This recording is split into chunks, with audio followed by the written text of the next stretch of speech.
My name's Troy Waske, and I am the District Ranger for the Chief Potomac District of the Monongahela National Forest, and I'd like to, on the behalf of the National Forest, welcome you all here, and on behalf of many others, family members, and other partakers in the events today. We have a little program for you. We're going to get that started here shortly.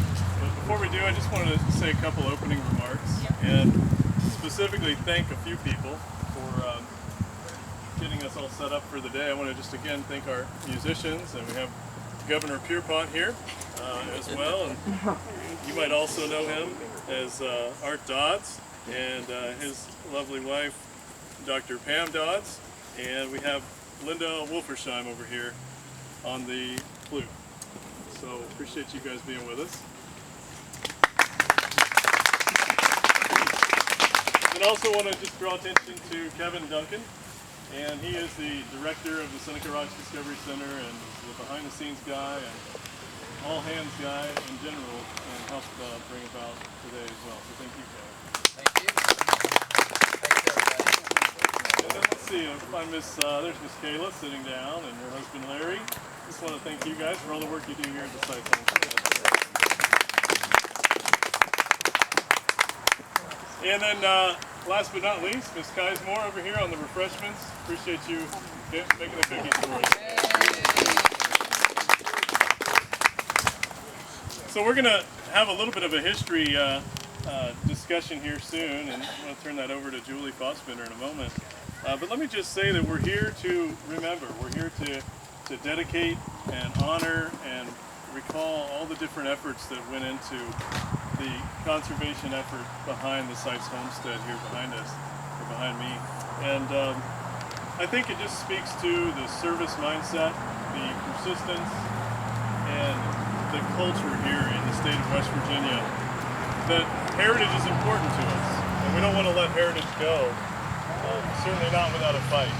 So some of the events that took place here, and the families involved, and all the interested parties, and of course the late Naomi Spencer and her efforts, all have led us to the place where we have this living history here still preserved today, where hundreds and thousands, really tens of thousands of visitors every year come to remember all the things that took place here, and the hard work and the persistence of our culture, your culture. I know we have many family members here today. So that's really what today is about. We just have a short program to remember some of the events that led up to this, and call attention to that. So again, welcome. Thank you all for being here. Thanks for the families who were able to come, I'm sure from some far distances and also close by. But we hope you enjoy the day. We hope it's a nice time of remembering and fellowship with others here today. So with that, I'm going to turn it over to Julie Fossbender with the Forest Service.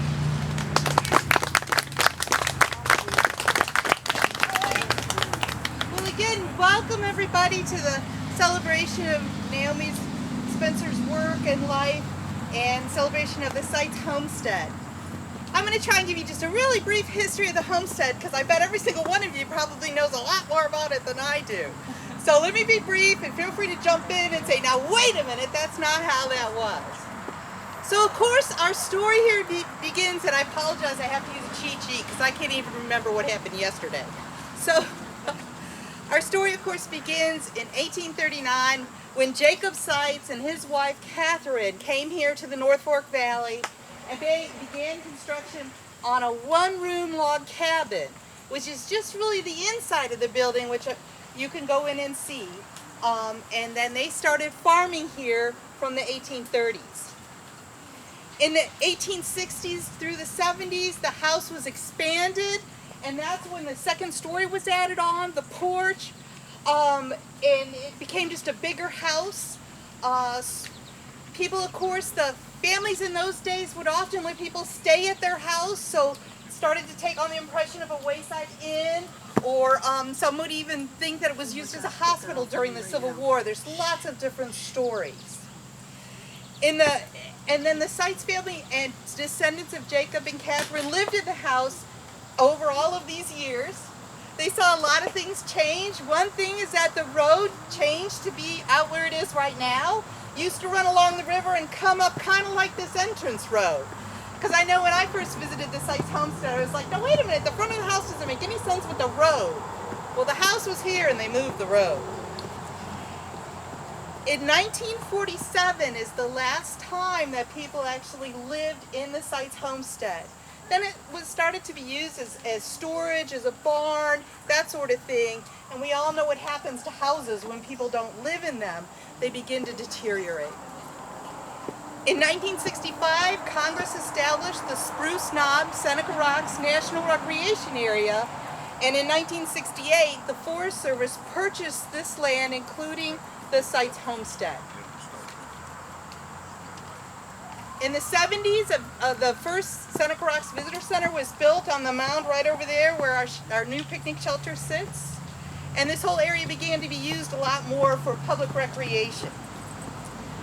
1977, the Sites Homestead was determined to be eligible to be on the National Register of Historic Places. And to me, that's really meaningful for the Sites Homestead because lots of times historic buildings are historic because somebody famous lived there. Now, I'm not going to argue that the Sites family and descendants aren't famous people, but really, we're all just regular people. This is how everyone lived. It's not because some dead president lived there. It's eligible for the register because we need to remember our history as regular Americans. In the early 80s, the Forest Service began to take a look at the building because, you know, if you go inside, you can see the picture and how deteriorated the building had become over time because of a lack of maintenance. And the Forest Service was strongly considering tearing it down or tearing it back to be just the one-room log cabin and restoring it. And this is where Naomi and a lot of you all really come into play because the family and supporters of the Sites Homestead said, no, we want you, the Forest Service, to preserve that house. And she began her efforts to help us see the light, if you will, and to help fundraise, get membership, support, and over time, especially in the late 80s and in the mid 90s, money was appropriated, money was fundraised, and work was done on the homestead to restore the exterior. In 92, the old visitor center burned down. And after it burned down in May of 92, and over the course of that summer, the summer of 92, the Forest Service served our visitors out of the homestead. It functioned as the visitor center. 93, we got some trailers for all you guys. I kind of came on the scene in 93. I started working when I was about 10. No, just kidding. We had the trailers over here, and that's where we were serving the public from. Finally, in 1993, the Sites Homestead was officially made a part of the National Register of Historic Places, and there's a plaque on there by the door to commemorate that. The new visitor center across the Seneca Creek opened up in the spring of '99, and that's when we started working with Miss Kayla, St. Louis, and a partnership between the Forest Service and the Eastern National Forest Interpretive Association, which runs our bookstore, to do the heritage gardens, and it evolved into what it is today, and I know Kayla's going to talk more about it. But before we go further, I just want to say, Kayla, this wouldn't have happened without you. And just thank you so much.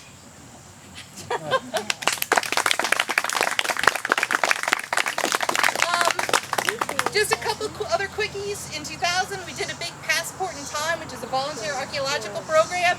In that program, I got terrible poison ivy, as we determined where the old well was, and we figured out where to put the garden. Yeah, it's never good when your dermatologist says, we usually give people a shot or pills. You need both. In 2002, family donated the historic shed, and we moved it onto the grounds.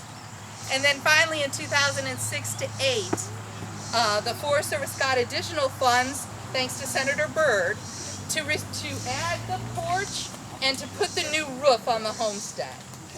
So it's been a journey all these years, and folks like Naomi, folks like you all, have played an important role in that journey. And so I just want to thank you all, and let's keep the journey going on, see what we can do. There's always the opportunity to do more. So thank you all.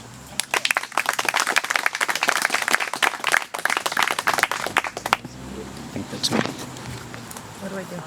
Just keep it going. I think we're going to have a talk about Naomi's support of this project. And we have Sam Stevens, who is a nephew of Naomi's, and he's going to address how it felt to be on the Naomi end of things.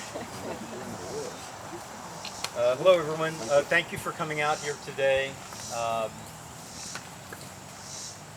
My mother couldn't be here today. Unfortunately, she needed to be in the hospital for a surgery, Betty Sheriff.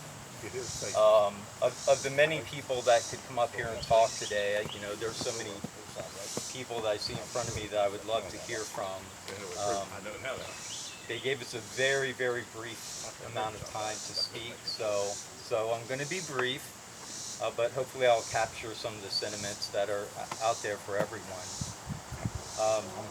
So Naomi Spencer was my grand aunt biologically, but really more like a grandmother. You see, when my mother was about 10 years old, she lost her mother to cancer. And Naomi Spencer raised my mother, so Naomi was really more like a grandmother to me. Some of you here may remember Naomi's tireless efforts to stop the demolition of the Sites Homestead. You just heard a little bit about that. She was either speaking to or writing politicians, having fundraisers, gathering locals' accounts of life in and out and around the homestead, and talking with local newspapers and historical societies, and most of all, harassing the Forest Service. To understand what motivated her requires that I talk a little bit about her personality. Naomi Spencer was born to Bruce and Opal Adamson. He lived in Onego. Opal was the daughter of Ellen Sites, who lived in this wonderful house. Like Ellen, Naomi was tough. While only in her 30s, Nay had lost her husband and her only child. Just prior to this is when she had taken in my mom. And my mom says she was never allowed to say "I can't" to Naomi. Now, if you were ever a young person that spent a lot of time with Naomi, like myself, and I know some of her other grandchildren, that was either a great fortune to you as an adult or a misfortune when you were that age. She was not easy. She had very high expectations of you, which was good. You really weren't allowed to ever say, "I can't," and she was always expecting more. And I really see that carry on through the generations of my family, really particularly with the women too. They can be very determined. Some of you may know some of those ladies out there.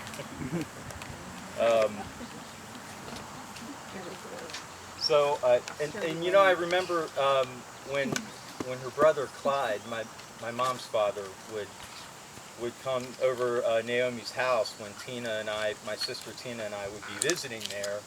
The first thing Clyde would say to me every time he saw me, the first thing, his greeting would be, "Has Nay been getting on you?" So she was determined, but she was also kind. Most of all, she was very generous and spent her entire life helping wherever there was a need to help, whether it be a cause or for people. We found that oftentimes, when we were catching up with her and finding out what's been going on lately, there would be some other person that came into her life that had a tragic story and needed Naomi's help and sometimes her funds. But she was a generous person and was always there to help people.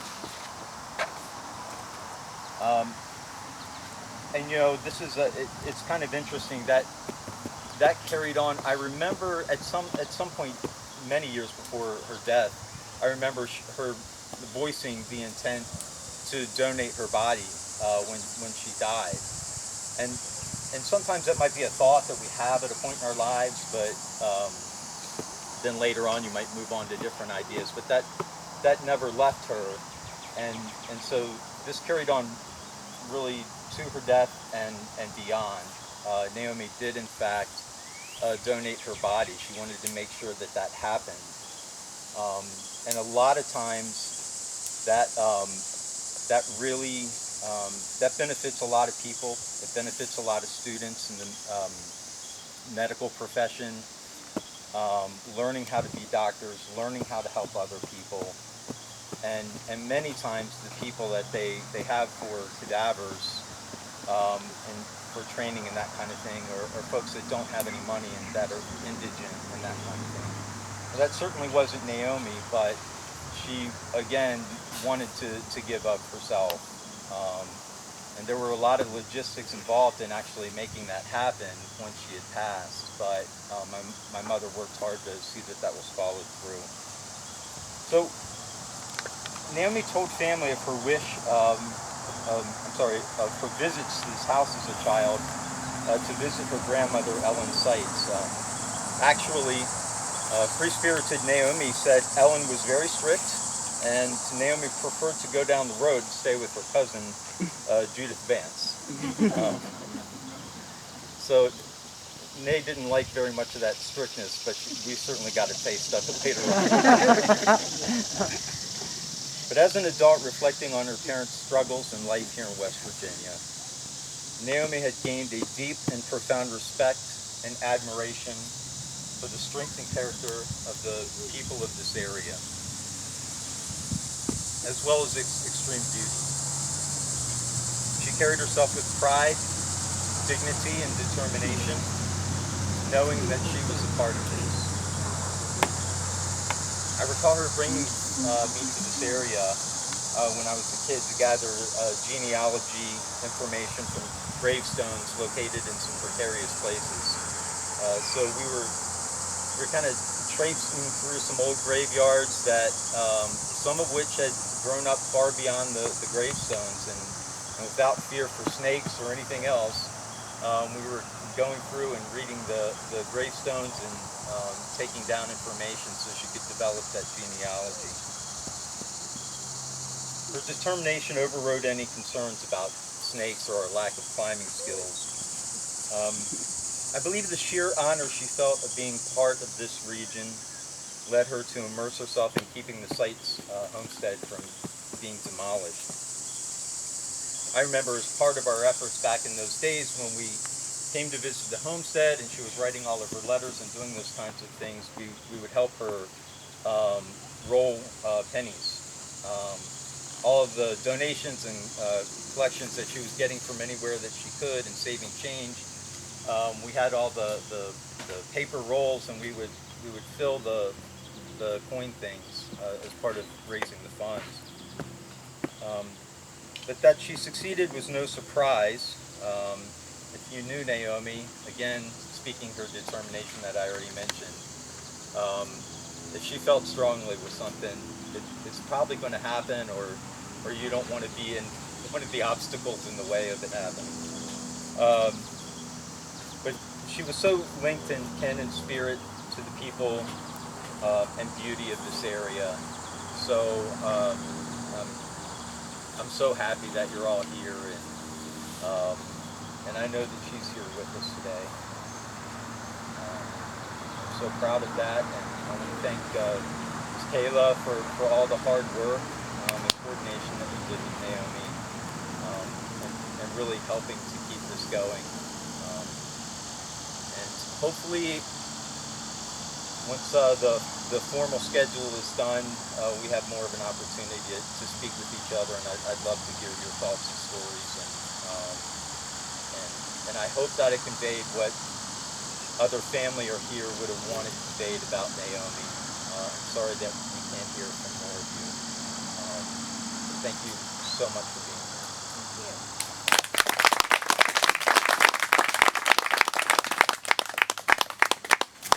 Okay, I don't have such a great voice, so I'm going to talk as loud as I can. I wanted to speak from my experience with Naomi's enthusiasm for this project. I started, I think it was 2000 rather than 1999, I'm not so sure. But anyway, after I had been here a couple of years, Naomi came with some of her family, I think, to check me out and see what is this person who's going to be in charge of that house that I love. And we luckily hit it off very well. I just loved her from the beginning, and I think she liked me. And so we walked around the yard. She told me what kinds of plants that she remembered were here when she was a girl. And subsequently, she began donating those plants to the project. We started with the outside first. Then she would call me almost, I don't know, every couple of months and say, how would you like this, Caleb, for the homestead? And so we have in our audience here Greg Adamson, who's a family member who lived near Naomi, and he was the transport person because his family home was over in Wando, and he was back and forth all the time. So Greg had to be the runner of all these objects. If you've been in the house, there's a little red sticker on a whole lot of things, and those were things that were donated by Naomi. Troy's daughter Anna was helping me count things up, and it's well over 100 to 200 items in there. Some are little kitchen gadgets, but all making the whole feel like a home. So through the years, Naomi and I got to be really close friends. I could call her and I could tell her when something exciting happened at the homestead, and she wanted to hear it. Nobody else really cared, but she was so enthusiastic and was happy to hear the stories. And I just want to say that we are here because of her today in two ways. We're here to honor her because she was such a special person, but we're also here because of her enthusiasm and her activity in saving the homestead. We just wouldn't be here. So thank you so much, all of you, for coming. It just warms my heart that there's all this family connection and that you can all be here together. I appreciate the efforts that you've made. We owe a lot to a whole lot of people. Everybody plays a little role, but that all comes together to be part of a big whole. So thank you, thank you.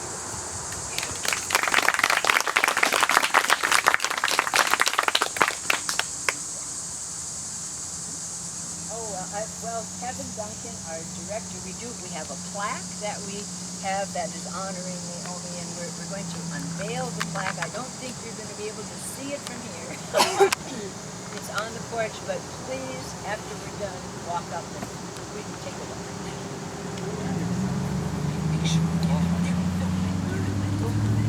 Will they unveil it? Will they unveil it?